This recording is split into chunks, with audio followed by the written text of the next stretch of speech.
will make a statement to the European Parliament on the preparations for next week's G20 summit.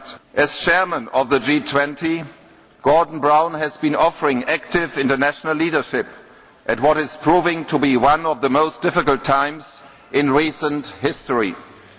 The speed with which he has helped develop the G20 as a new tool of international economic governance is both encouraging and impressive. Today, there is no old Europe, no new Europe, no East or West Europe. There is only one Europe, and it is our home Europe.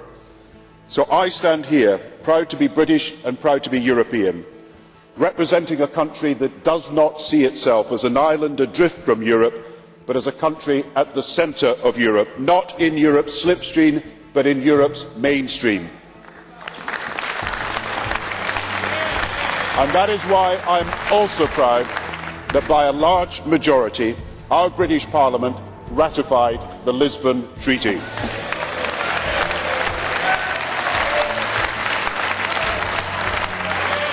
And I believe that we in Europe are uniquely placed to lead the world in meeting the wholly new and momentous challenges of globalisation ahead. Prime Minister, you received some criticism this afternoon for your comment, British jobs for British workers, but you can brush that aside, because from the moment you said it, I don't think anybody seriously thought that you would ever, as a British Prime Minister, put the interests of British workers above that of your European dream. And my goodness me, you showed that this afternoon. It's just a pity that apart from UKIP, virtually nobody seems to have bothered to turn up to listen to you. No, you're very popular here. You're very popular indeed, because within a few days of the Irish saying no to the Lisbon Treaty, you had rammed that treaty through the British Parliament, and you'd done it breaking a specific... You see, I said you were popular. You did it breaking a specific manifesto pledge that you would give the British people a referendum on the constitutional treaty.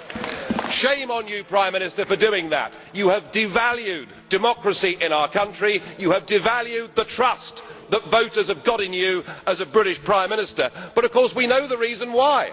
The reason why is that we would have voted no. You said in your speech that none but those on the extremes oppose European Union. Well, that may be right amongst professional career politicians, but a clear majority of the British people want us to have friendship and free trade with the European Union, but do not want to be members of this political union. I want to discuss how we can build from a world which looks today unsustainable, unsafe and unequal, a truly global society which is sustainable for all, secure for all and fair to all. And let me repeat, I believe that the European Union is uniquely placed to lead in building this future.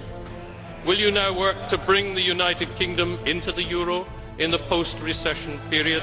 I am also confident that perhaps after today you will announce the end of a couple of opt-outs, or even, as my friend Graham Watson said, announce the entry of the UK in the euro. Some of you will know that for many years I have advanced the case for a global Europe and for the economic reforms to make it happen. The initiative for a global response to a global crisis came from Europe. I will recall that both President Sarkozy and I went to Camp David to propose to President Bush a global response. But I have made this case so strongly in recent years precisely because I passionately want Europe to be leading on the world stage. Prime Minister, what a courageous speech.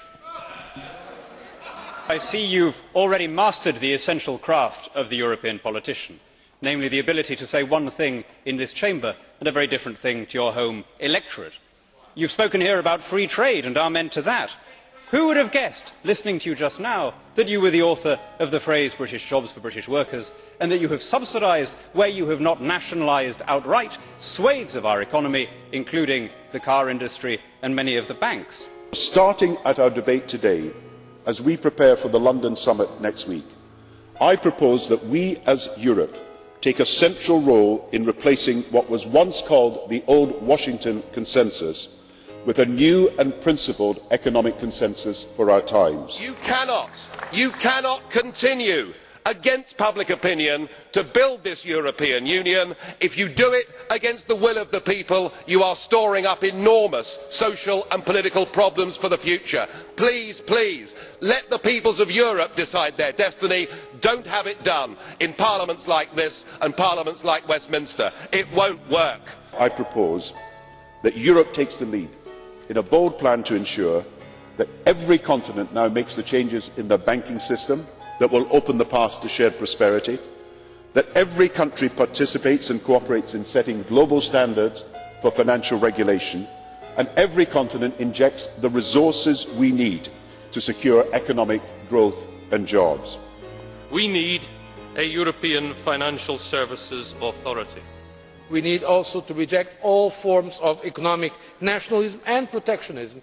And I believe that for the first time we can also agree the big changes necessary for coordinated action that will signal the beginning of the end of offshore tax havens and offshore centres. With its unique experience of setting supranational, transnational rules, we show that the European Union is better prepared than anyone, not to impose, but to propose the rules for this globalisation. Our regulations should apply to every bank, everywhere, at every time, with no opt-out for a shadow banking system, no hiding place in any part of the world for tax avoiders who are refusing to pay their fair share. And as far as the economy is concerned, you've told us that somehow you're the economic guru.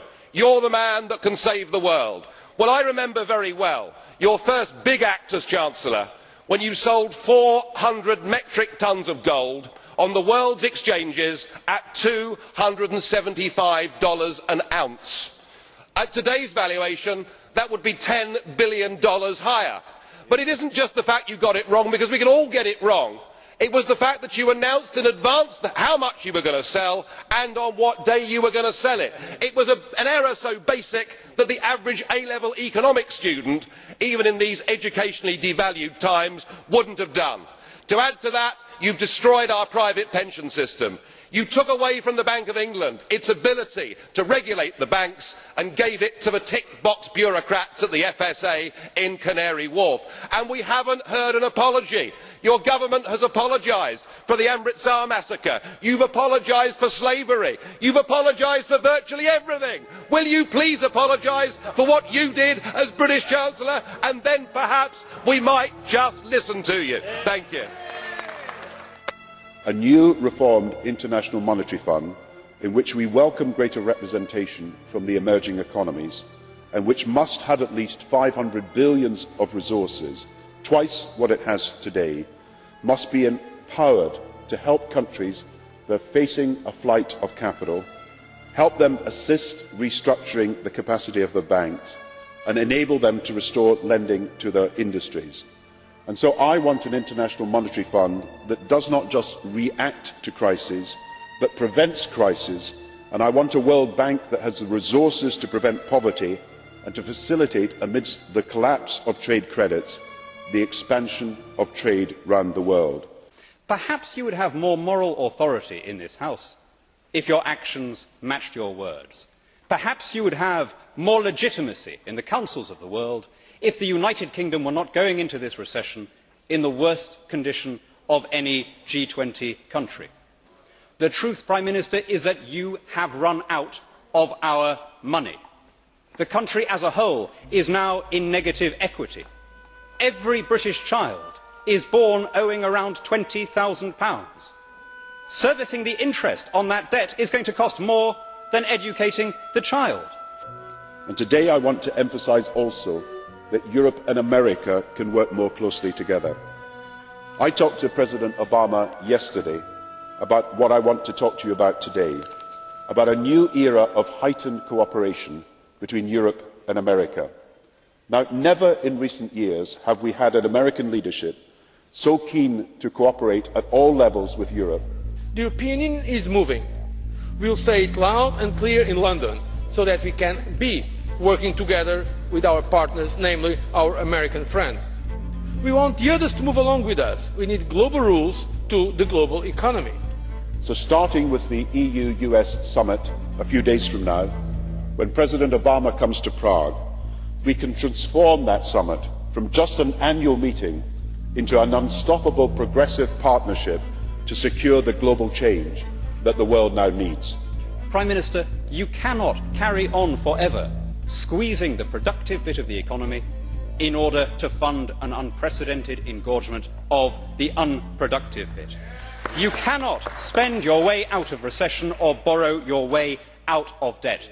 And when you repeat in that wooden and perfunctory way that our situation is better than others, that we are well placed to weather the storm, I have to tell you, you sound like a Brezhnev era apparatchik giving the party line. You know, and we know, and you know that we know that it's nonsense. Everyone knows that Britain is worse off than any other country as we go into these hard times. Tell me now so I know. Nice speech, Mr. Brown, but what are you ready to do, really? If you tell me now, then I know.